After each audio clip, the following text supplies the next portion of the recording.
Salam əziz izləyicilərim.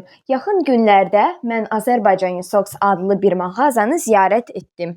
Bu mağazanın hekayəsi 10 il əvvəl Azərbaycana gələn Amerikalı Tereza Hamlin ilə başlayıb. O, bizim xanımların toxuduğu corablara, çantalara, oyuncaqlara heyran qalıb və düşündü: niyə bu qədər gözəl əl işlərinə dəyər verilmir? Beləcə, o 150-dən çox qadını bir araya gətirib və bu möhtəşəm brendi yaradıb. Onlar evlərində toxuyurlar, Tereza xanım isə sifarişləri gəlib özü götürür.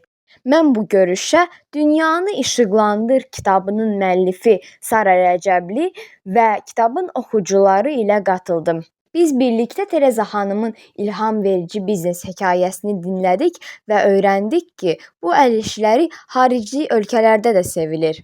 Əgər siz də bu sənəti sevirsinizsə, Azərbaycan Socks brendinə dəstək olun. Like qoymağı və abunə olmağı unutmayın. İzlədiyiniz üçün təşəkkürlər. Sağ olun.